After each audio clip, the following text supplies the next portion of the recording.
Praise the Lord. आप सबको जय मसीह की। आज फिर एक बार परमेश्वर ने आपके साथ परमेश्वर के वचन को बांटने के लिए मौका दिया, इसलिए परमेश्वर को धन्यवाद देती हूँ।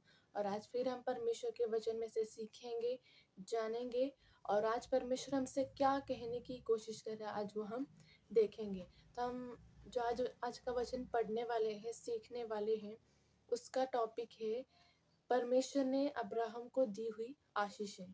क्योंकि इसके बारे में भी हमें जानना बहुत ज़रूरी है, क्योंकि हम कहते हैं ना, अब्राहम, इसहाक, याकूब की सारी आशीषें मिल जाए।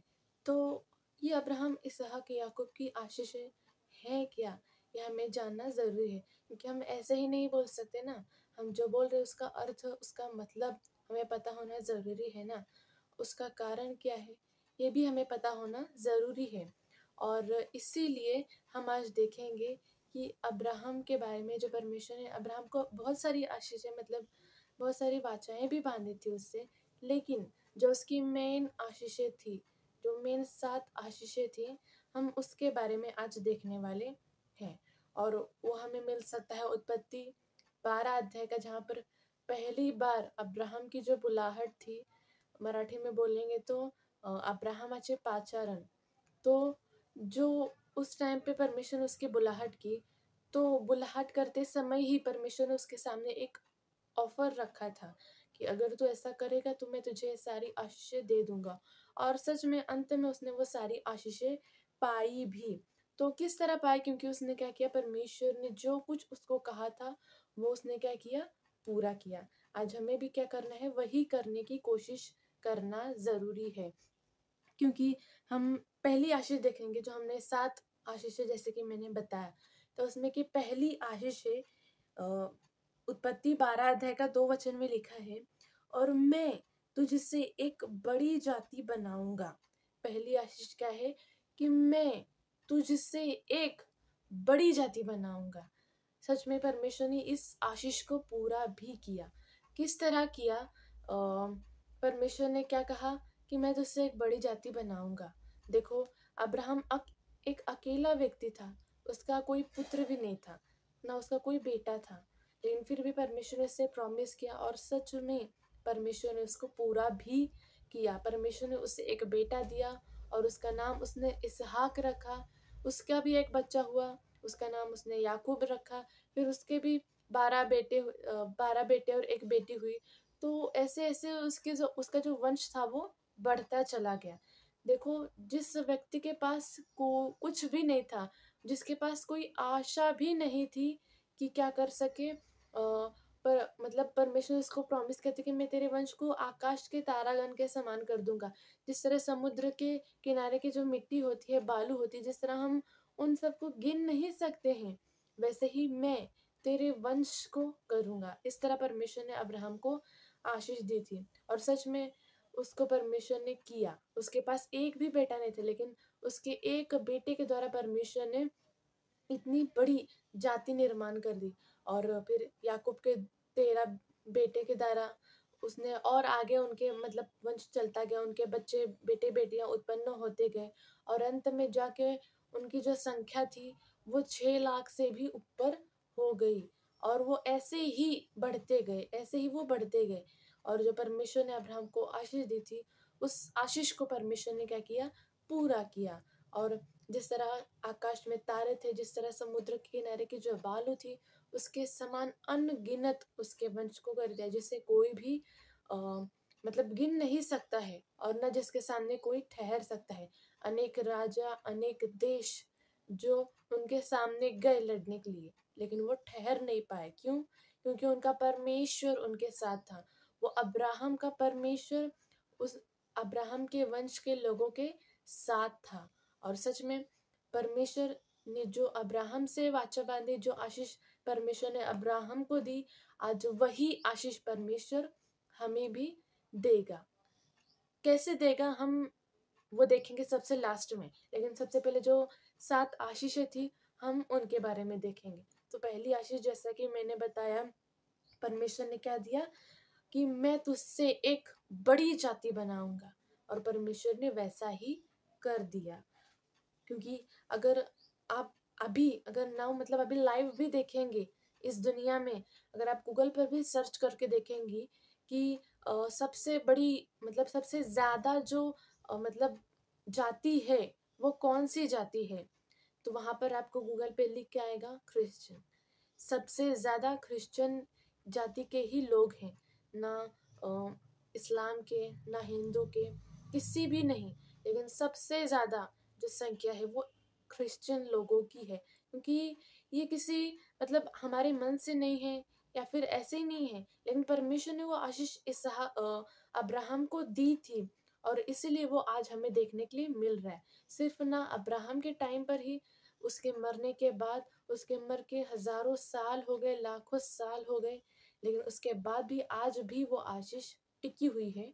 और आज भी हम देख सकते हैं कि कितने सारे क्रिश्चियन लोग इस दुनिया में रहते हैं।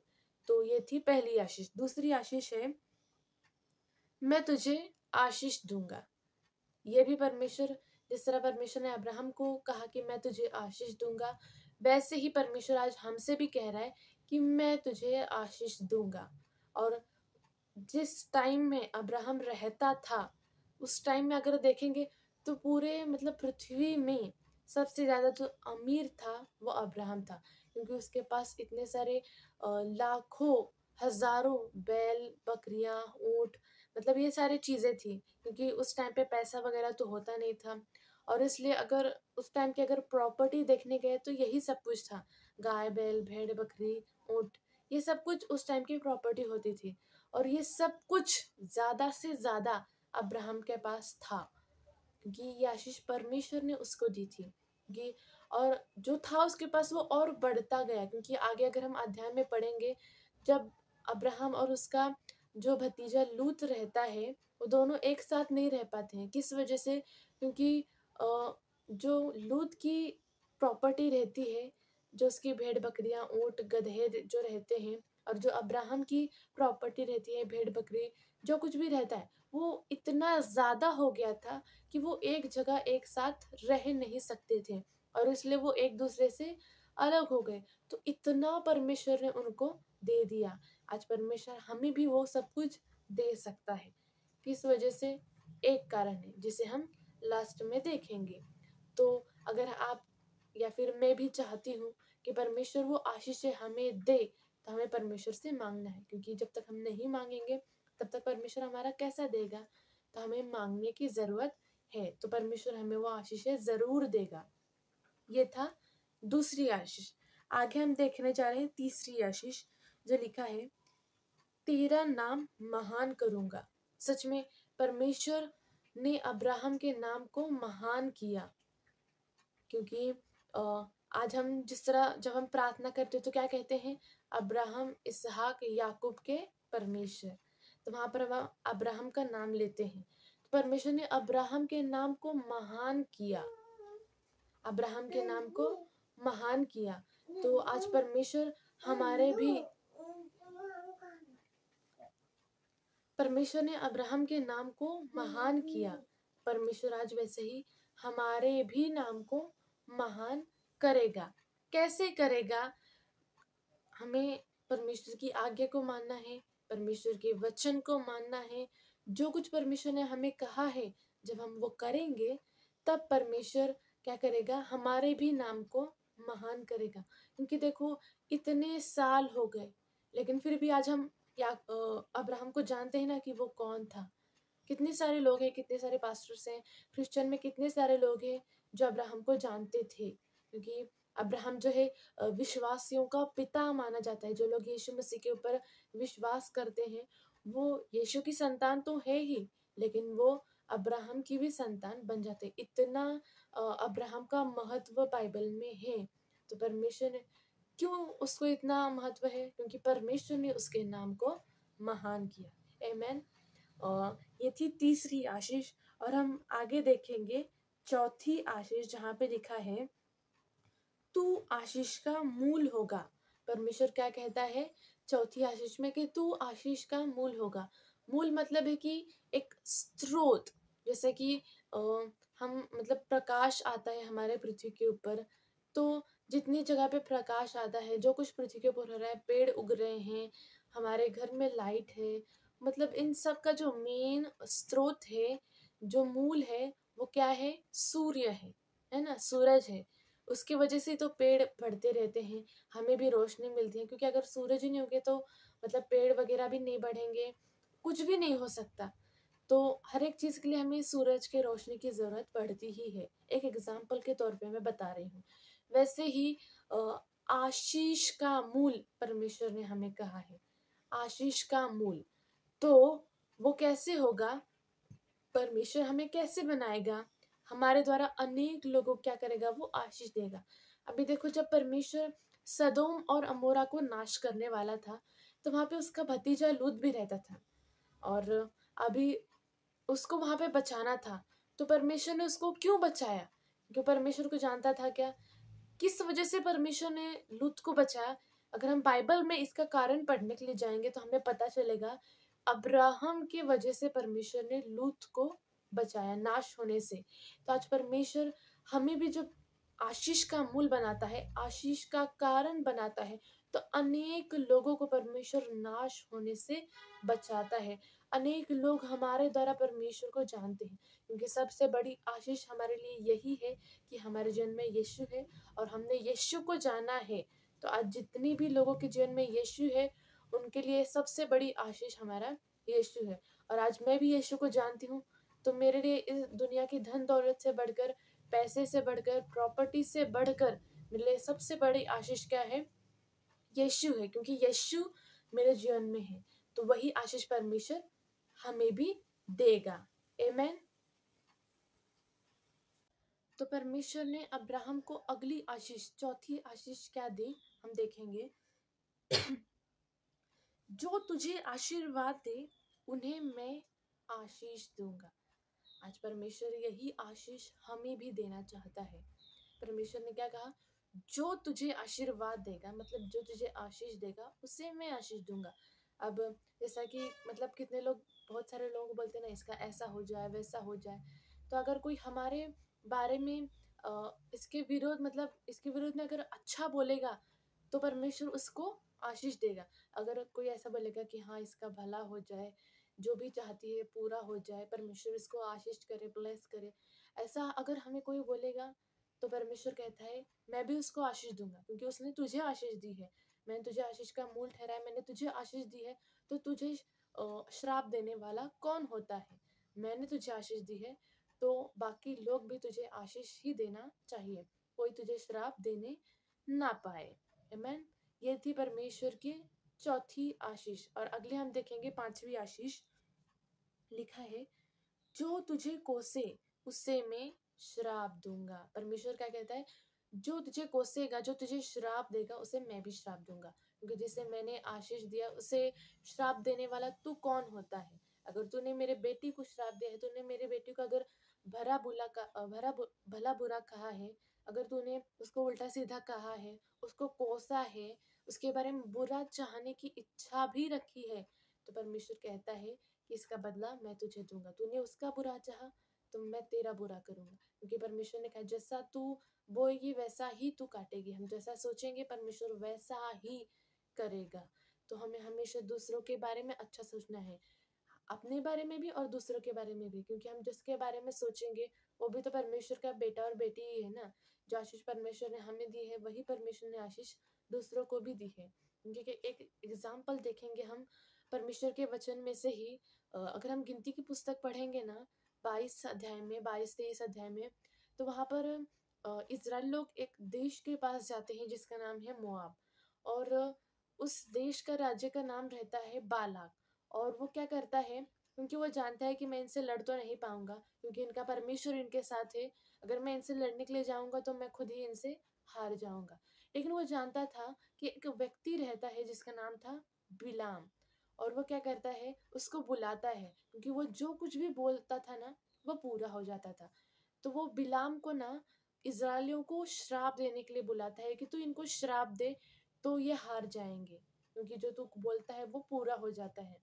लेकिन परमेश्वर उससे बात करता है, और परमेश्वर उससे कहता है कि तू कौन होता है जिसे मैंने आशीष दी है, तू उसे श्राप देने वाला।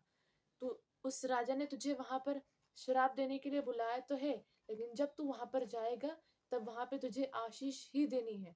और सच में वो राजा उसे 3 बार श्राप देने के लिए बोलता है और वो 3 बार वहां पर आशीष देके आता है, क्योंकि परमेश्वर ने उससे आज्ञा दी थी कि तू उन लोगों को श्राप मत देना बल्कि आशीष ही देना, क्योंकि मैंने उन्हें आशीषित किया है।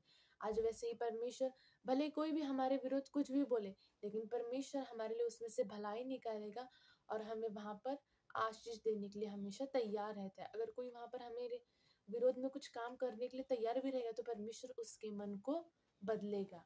लेकिन परमेश्वर ने हमें जो आशीष दी है हमें उसके ऊपर विश्वास करना जरूरी है। ये थी परमेश्वर की 5वीं आशीष। और आगे लिखा है, परमेश्वर का आशीष लिखा है,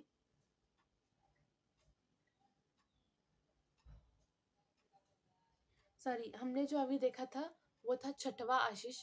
और अगला जो है 7वां आशीष थे।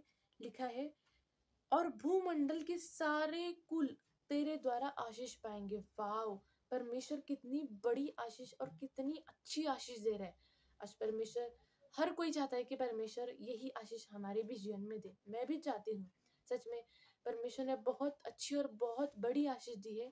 परमेश्वर ने कहा कि भूमंडल के सारे कुल, यानी कि इस पृथ्वी के ऊपर जितने भी कुल, जितनी भी जातियां हैं, जितने भी लोग हैं, परमेश्वर कहता है वो सब आशीष पाएंगे। किसके द्वारा? तेरे द्वारा। तो परमेश्वर आज ये आशीष मुझे देना चाहता है, आपको भी देना चाहता है। परमेश्वर कह रहा है कि भूमंडल के सारे कुल तेरे द्वारा आशीष पाएंगे, मेरे द्वारा आशीष पाएंगे। आमीन। अगर आप इस वचन के ऊपर विश्वास करते हैं तो आमीन कहें और इस वचन को अपने जीवन में रिसीव करें, क्योंकि परमेश्वर ऐसा करने की ताकत रखता है। परमेश्वर कुछ भी कर सकता है, क्योंकि परमेश्वर की कोई भी सीमा नहीं है।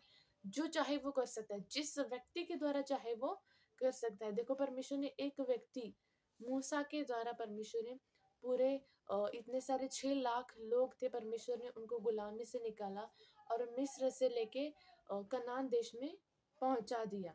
परमेश्वर ने क्या किया, उसके द्वारा उनको क्या की, आशीष के देश में उनको पहुंचा दिया, है ना। परमेश्वर ने अब्राहम के द्वारा इतने सारे लोगों को आशीष दी। उसके जो रिलेटिव्स थे, उसके जो दास दासियां थे, उसके घर में जो काम करने वाले थे, उन हर एक को परमेश्वर ने क्या दिया, आशीष ही आशीष दे दिया। तो आज परमेश्वर वो आशीष हमें भी देगा। हम फिर से एक बार देखेंगे। पहली आशीष थी कि मैं तुझसे एक बड़ी जाति बनाऊंगा।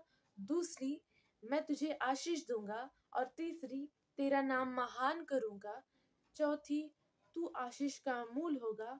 पांचवी, जो तुझे आशीर्वाद दे मैं उसे आशीष दूंगा। छठवीं, जो तुझे कोसे उसे मैं शाप दूंगा। और सातवीं, लास्ट, भूमंडल के सारे कुल तेरे द्वारा आशीष पाएंगे। अब ये सारी आशीषें परमेश्वर ने अब्राहम को ऐसे ही नहीं दे दी, उसका एक कारण था। क्या कारण था? हम वचन पढ़ेंगे एक बार। उत्पत्ति 12 अध्याय का पहला वचन में लिखा है, यहोवा ने अब्राहम से कहा, अपने देश और अपने कुटुंबियों, अपने पिता के घर को छोड़कर उस देश में चला जा जो मैं तुझे दिखाऊंगा। तो आज परमेश्वर, जो परमेश्वर ने मूसा अब्राहम को आज्ञा दी, क्या कहा परमेश्वर ने अब्राहम को, कि तू अपने पिता के घर को छोड़ के चला जा। कहाँ जाना है? जो देश मैं तुझे दिखाऊंगा। अभी उसे पता नहीं था कि उसको किस देश में किस जगह पे जाना है, उसको कुछ भी पता नहीं था। जस्ट उसको निकलना था और जहां पर परमेश्वर उसको बोलेगा तो यहाँ पे रुक जा, वहां पे उसको रुकना था। मतलब उसको कहाँ पे जाना है ये भी पता नहीं था। और ऊपर से इतने सालों से, बचपन से जिस देश में वो रह रहा था, अपने पिता के घर में रह रहा था, परमेश्वर ने उससे क्या कहा, तो अपने पिता के घर को छोड़ दे, अपने देश को छोड़ दे, क्योंकि वो देश एक बुराई, एक पाप से भरा हुआ देश था। क्योंकि अब्राहम जो है ऊर देश में, ऊर नगर में रहता था और उसका पिता जो था वो मूर्तियों को बनाने का काम करता था और परमेश्वर नहीं चाहता था कि अब्राहम वहां पर रहे। और इसलिए परमेश्वर ने अब्राहम को आज्ञा दी कि तू ये सब कुछ छोड़ के चला जा, और अगर तू ऐसा करेगा तो मैं सारी आशीषें तुझे दे दूंगा। और जब अब्राहम ने परमेश्वर की आज्ञा का पालन किया, उसने अपने पिता के घर को छोड़ दिया, अपने देश को छोड़ दिया।